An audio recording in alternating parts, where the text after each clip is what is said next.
नहीं है, ये निकुंज की भाव है। और ये कृष्ण प्रेमियों के लिए सबसे उपयोगी प्रसाद है वेणुगीत। वेणुगीत की थोड़ी भूमिका बता दूं। ठाकुर जी गैया चराने के लिए वन में जाते हैं और अब ठाकुर जी की अवस्था लगभग 6-6.5 वर्ष की हो गई है। छोटी छोटी बछिया बछड़ा गैयान के साथ ठाकुर जी जब गैया चराने के लिए जाते हैं तो व्रज की जितनी भी गोपियां हैं, बंधुओं, ऐसा प्रेम कहीं नहीं देखा होगा कि 6 वर्ष से लेकर के 90 वर्ष तक की प्रत्येक गोपी कृष्ण को प्रियतम रूप में देखती है। बिना दांत वाली अम्मा भी लाला को प्रियतम रूप में देखती है कि मेरे प्राणनाथ हैं। अरे 90-95 वर्ष की मैया भी ठाकुर जी सामने आते तो ऐसे घूंघट कर लेती। ऐसा कहीं सुना? 6 वर्ष के बालक को देख करके किसके मन में यह भावना आ जाती? और 6 वर्ष की एक बालिका जिसको पता ही नहीं है कि पुरुष स्त्री क्या होते हैं, वो भी ठाकुर जी को टकटकी लगा करके कोने से देखती है। क्यों? ये एक जन्म का प्रेम नहीं है। ये व्रज की गोपियां, ये सब साधन सिद्धा हैं, श्रुति सिद्धा हैं। अरे जब भगवान वराह बन करके आए थे तो जितनी वरही थी वो सब मोहित हो गई थी उनके रूप पर। वही वरही ही गोपी बन के आई हैं।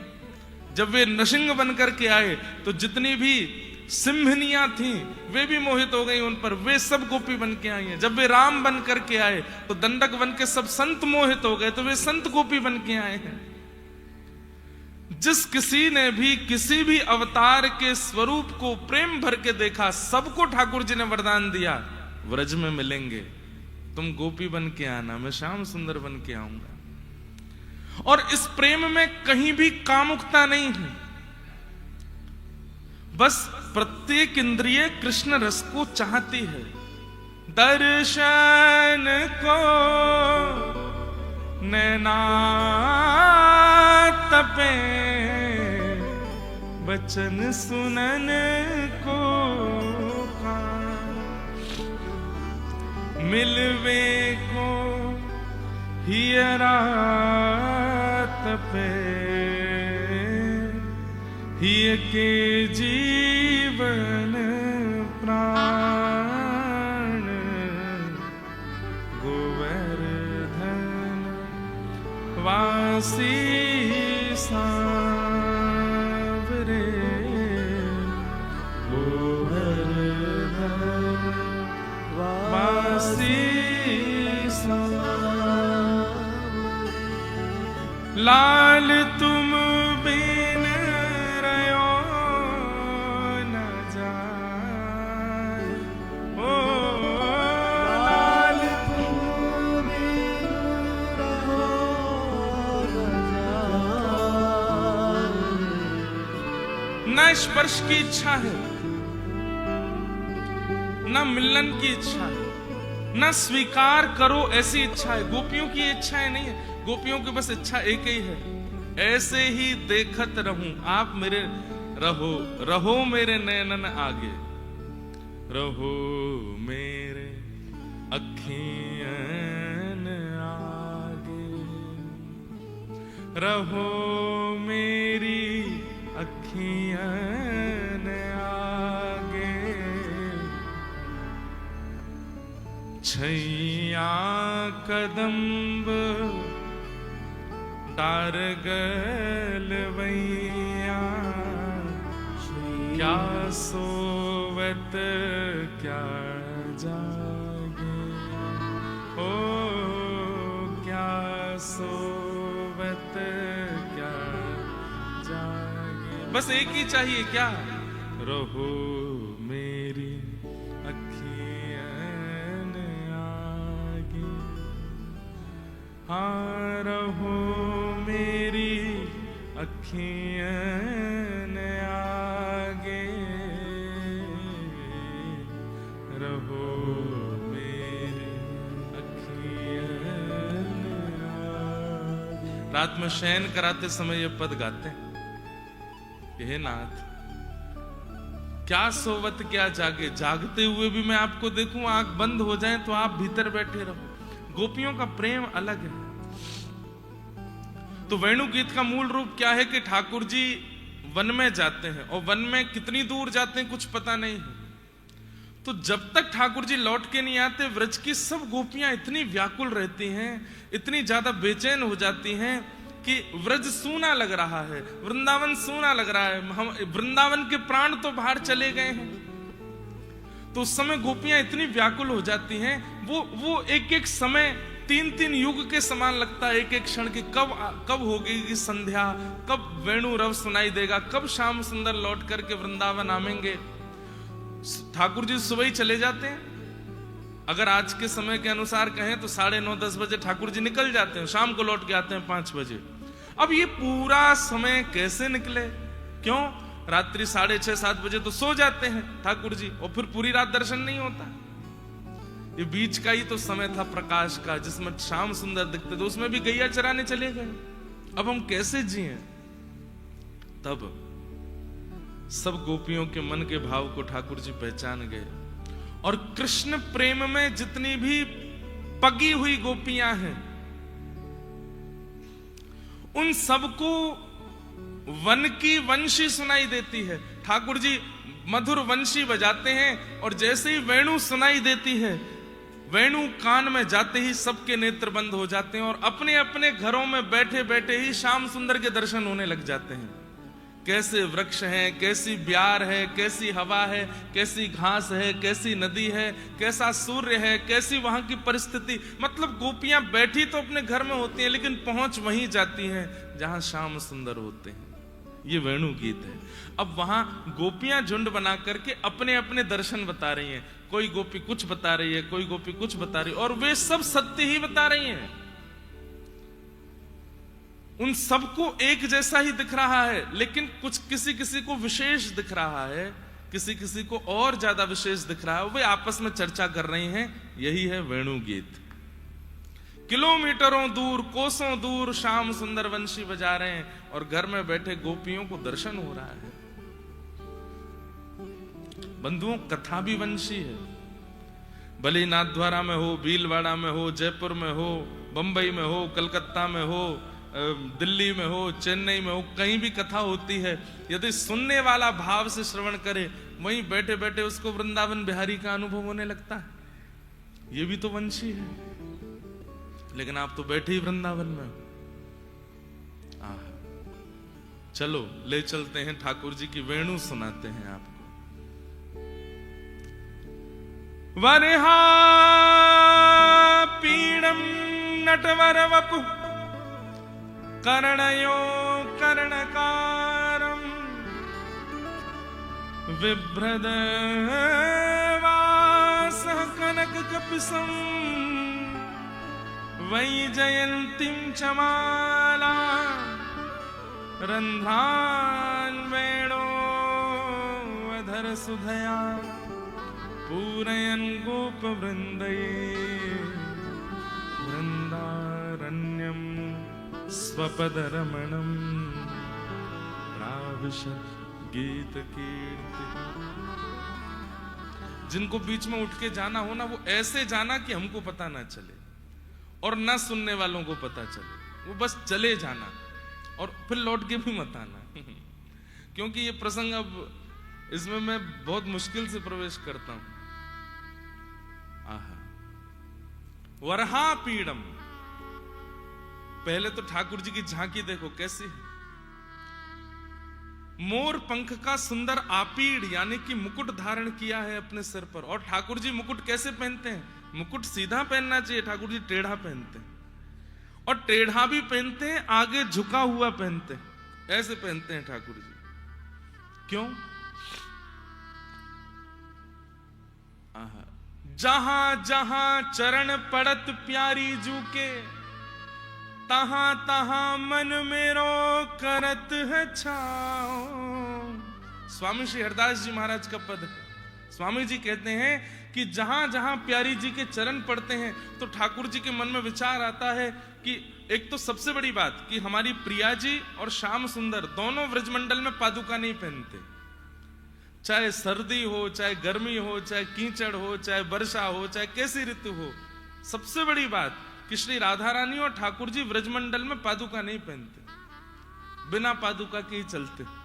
तो कभी कभी ग्रीष्म ऋतु होती है और जब प्रिया जी चलती हैं तो ठाकुर जी के मन में आता है कहीं गर्मी ना लग रही हो तो क्या करें, तो अपने मुकुट को, इतना बड़ा मुकुट पहन के टेढ़ा सा पहन करके आते हैं और जैसे श्री प्रिया जी चलती हैं ठाकुर जी अपने मुकुट के ऊपरी भाग को सूर्य के आगे ले आते हैं और अपने मुकुट से ही छांव करते हुए चलते हैं कि कहीं श्री जी के चरणों में उष्णता ना जावे, कहीं गर्मी ना लगे। जहां जहां चरण पड़त प्यारी जू के, तहां तहां मन मेरो करत है छांव। मेरी बहु मूर्ति सेवा सवारती, कोई चवर डोराती, कोई बीड़ी पवाती। ठाकुर जी कह रहे हैं कि प्रिया जी की सेवा में तुमको दिख रहा है कि ललिता है, विशाखा है, आदि आदि सब सखियां हैं। वास्तव में मैं ही अनेक रूप धारण करके श्री प्रिया जी की सेवा करता हूं। मैं ही चवर डुराता हूं, मैं ही बीड़ी पवाता हूं, मैं ही महावर लगाता हूं, मैं ही पीकदानी लेके खड़ा रहता हूं। स्वामी श्री हरदास जी महाराज गाते तो वरहा पीड़म, खूब बड़ा और टेढ़ा मुकुट पहना है, किसका? मोर पंख का। नटवर वपु, नटों में वर जो श्रेष्ठ हैं, आकर्षण करने वाले। ठाकुर जी का श्री अंग कैसा है? बोले एक बार यदि आपको दिख गए भूल से भी भुला नहीं पाओगे। आप कहोगे मैं अपनी आंखें बंद कर लूंगा, नहीं देखूंगा श्याम सुंदर को, तो वे ऐसा कुछ बोल देंगे जो कानों में चला जाएगा और कानों से उनके पास खींचे चले जाओगे। आप कहोगे मैं कान भी बंद कर लूंगा। अब कैसे श्याम सुंदर खींचेंगे? तो उनके तन की सुगंधी नाक से चली जाएगी, उससे खींचे चले जाओगे। आप कहो मैं नाक भी बंद कर लूं तो ठाकुर जी अपने अधरामृत का थोड़ा रस आपके मुख में दे देंगे, उससे उनके हो जाओगे। बोले मैं मुंह भी बांध लूंगा।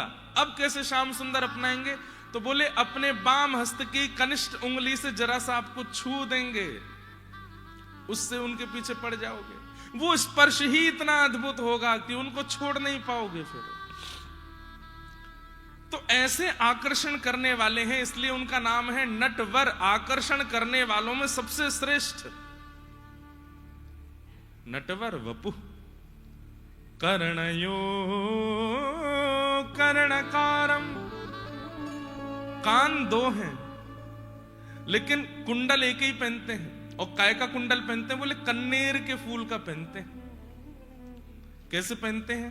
बोले कभी इस कान में लगा लेते हैं, वहां से मधुमंगल के ए लाला मां बढ़िया ना लग रो यावारे में पहन, तो उसको यहां से निकाल के उछालते हैं ऊपर और दूसरा कान ऐसे कर लेते हैं तो पुष्पा के यहीं लगता है सीधे।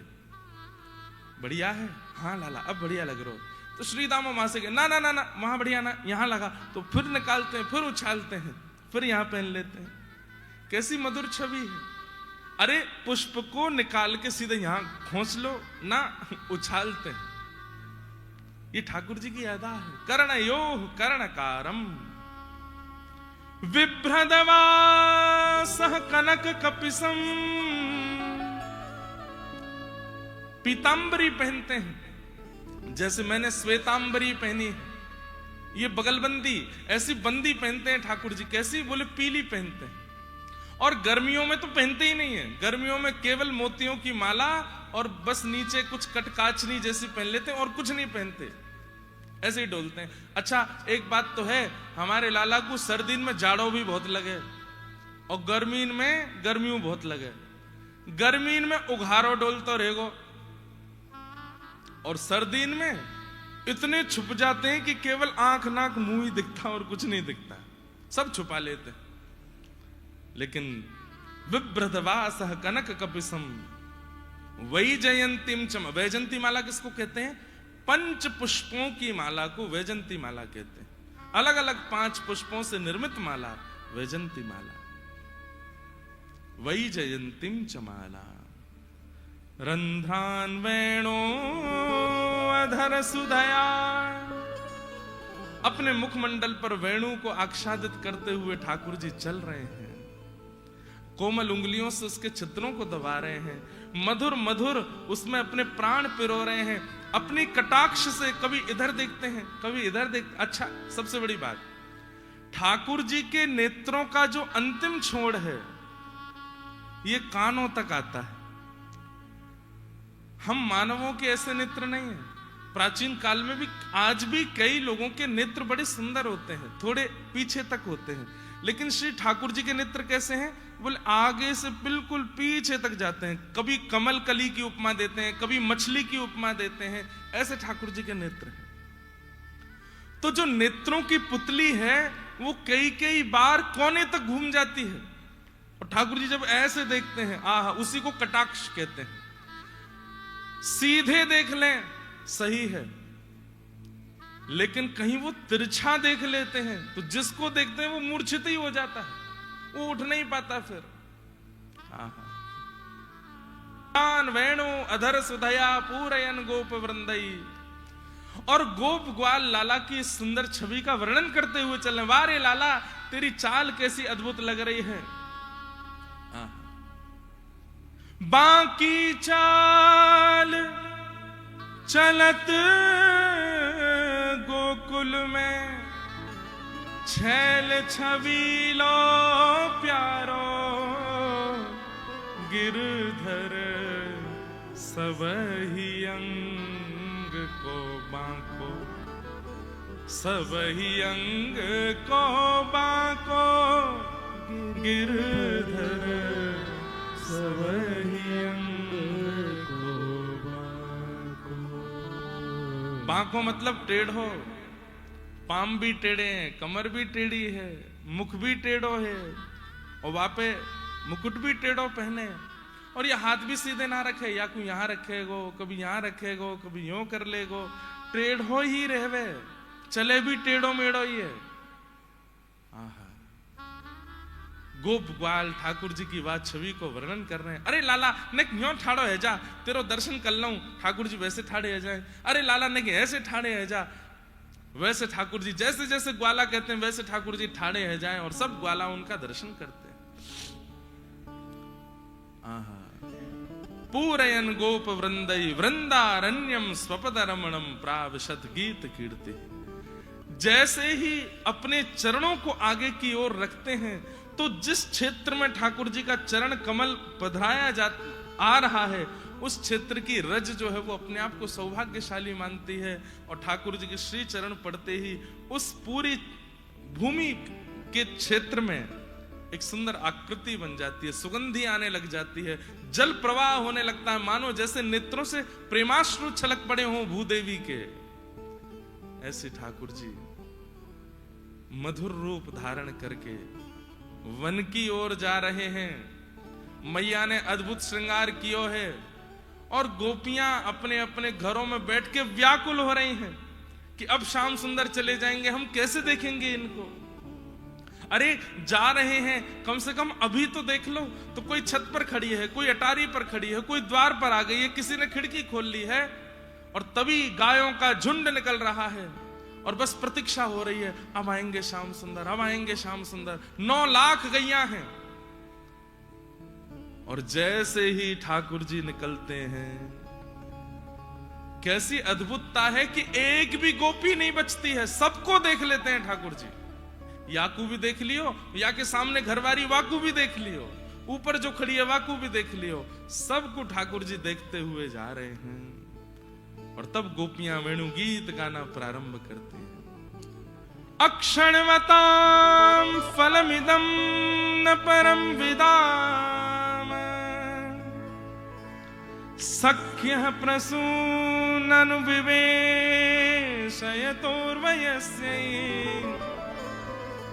वक्त्रं व्रजे ससुतयोरणवेणुजुष्टं,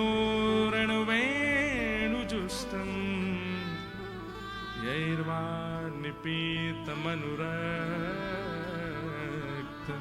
कटाक्षमोक्षम्। आप सबसे प्रार्थना भैया इसका अनुभव कीजिएगा, बन जाइए गोपी और नेत्र बंद करके अनुभव करो क्या कह रही हैं, कैसे कैसे भावों का वर्णन गोपियां कर रही हैं। गोपियां कह रही हैं, अरे नेत्रधारियों, जिनके पास भी नेत्र हैं, सावधानी से हमारी बात सुन लो। बोले क्या? यदि इन नेत्रों से तुमने पूरा ब्रह्मांड देखा और गैया चराते हुए श्याम सुंदर को नहीं देखा है, तो इन नेत्रों को पाकर के तुमने कुछ नहीं देखा। जब वे श्याम सुंदर अपने नंद भवन से निकलते हैं, तम गोरजच्छुरित कुंतल बद्धवरः वन्य प्रसून रुचिरे क्षण चारुहासम। गायों की खुरों की रज उड़ती है और वो उड़ उड़ करके जब श्याम सुंदर के मुखमंडल पर जाकर के लग जाती है, कुछ बोहों के ऊपर चिन्ह बनाती है, कुछ गाल पर चिन्ह बनाती है, कुछ ठाकुर जी के तिलक पर चिन्ह बनाती है, श्री अंग पर लग जाती है। अरे यशोदा तो बहुत सुंदर श्रृंगार करे, लेकिन इन गैयान की रज लगवे के बाद श्याम सुंदर जितने प्यारे लगते हैं, वाको कहा वर्णन करें हम। इतने प्यारे श्याम सुंदर अपने कटाक्ष से, आहा, कभी इधर देख रहे हैं, कभी इधर देख रहे हैं, कभी इधर देख रहे हैं, और जाकू देखते जा रहे हैं, वही निहाल है तो जा रो है। कटाक्ष मोक्षम, अरे मोक्ष मिल गया हो, माने जैसे एक बार इनके इस रूप को देख के कि बस अभी प्राण चले जाएं, अब जीवित नहीं रहना, अब कुछ और देखना नहीं है।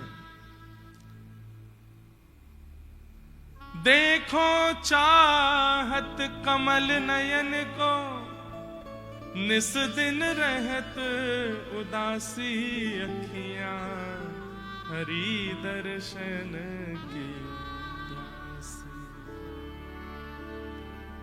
हरि दर्शन की प्यासी अखियां, हरि दर्शन की प्यासी।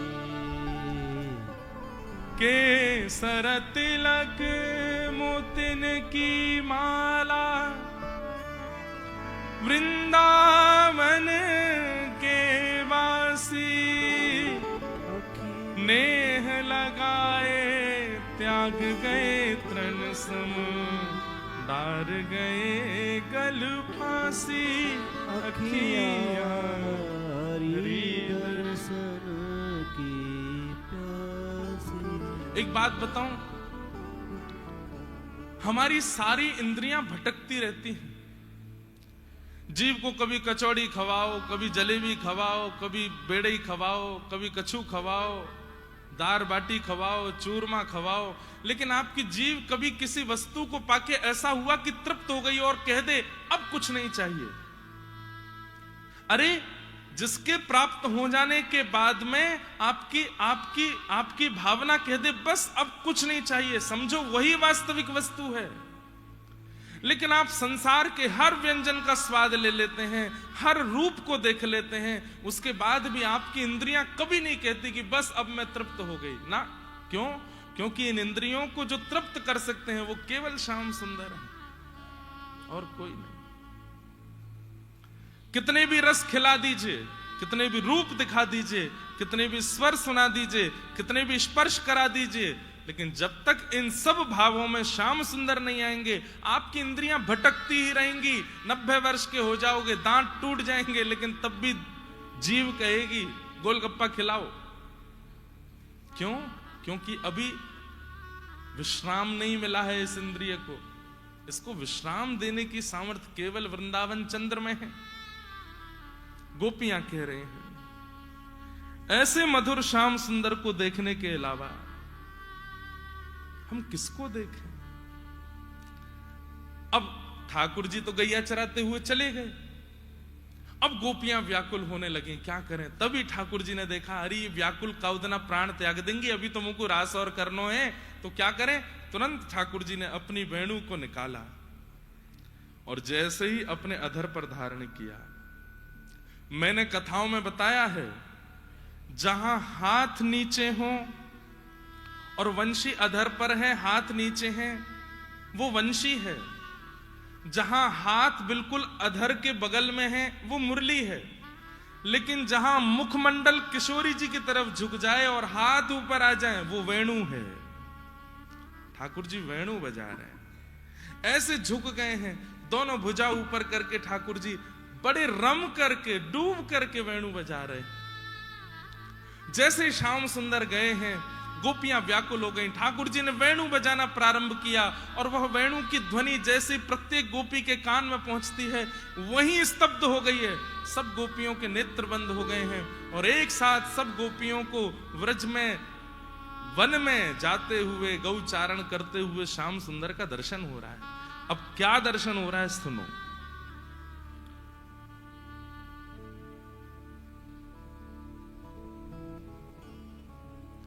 किचूत प्रवाल हस्तवकोपलब्ज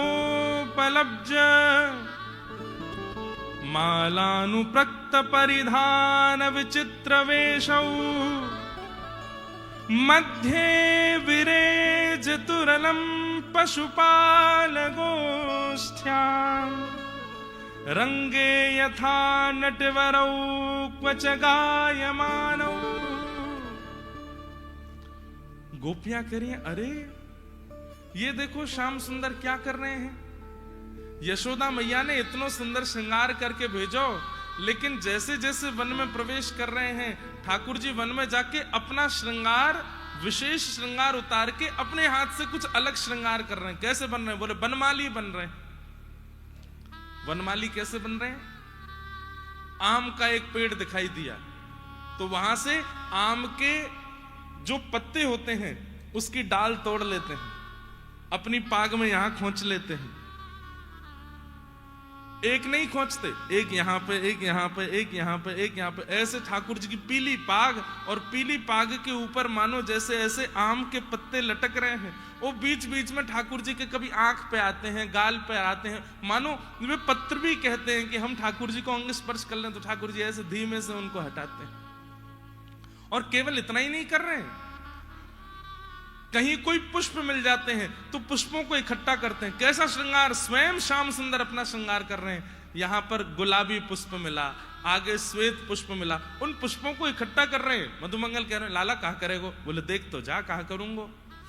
गोपियां दर्शन कर रही हैं, गुलाबी पुष्प लिया है, कहीं से गेरुआ पुष्प लिया है, कहीं से श्वेत पुष्प, और लेने के लिए नहीं जा रहे, जो रास्ते में आ जाता है, जो वृक्ष दिख जाए दौड़ के जाते हैं, वहां से पुष्प तोड़ लेते हैं और सारे पुष्पों को तोड़ करके खूब एक गुच्छा बना करके उसमें एक सूत बांध देते हैं सूखी, और उसका एक गुच्छा गुलदस्ता जैसा छोटा सा बन जाता है। फिर उसको लेकर उसको पाग में लगाते हैं। अरे मधुमंगल कैसा लग रहा हूं? बोले बहुत जोर को लग रहा है लाला, हमारी भी लगा दे। बोले चल बावड़े, तू ना लगे कोई, हम बढ़िया, मोथों गिर जाए तो लगाई लियो।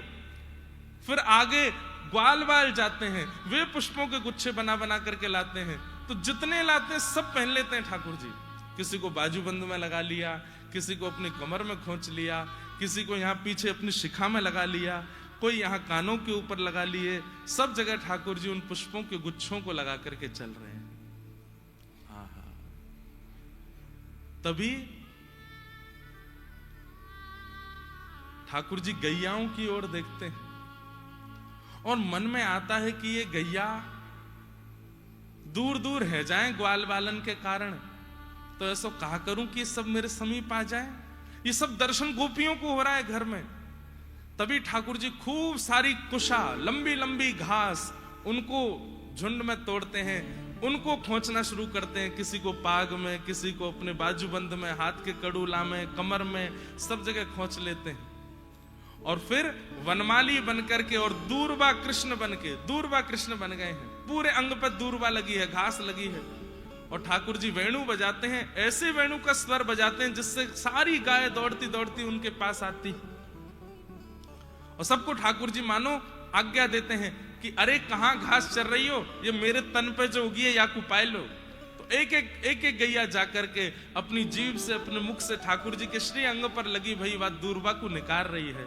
अब वाह चक्कर में कोई गैया की जीभ लग जाए, अब ठाकुर जी कमर पे जीभ लगे, हाथ पे जीभ लगे, सो ठाकुर जी को गुदगुदी होवे, कभी यहाँ को लुढ़के हैं, कभी वहां को लुढ़के हैं, कभी पीछे भागे हैं, गैया पूंछ उठा के आगे पीछे भग रही हैं और श्याम सुंदर के मधुर दर्शन कर रहे हैं।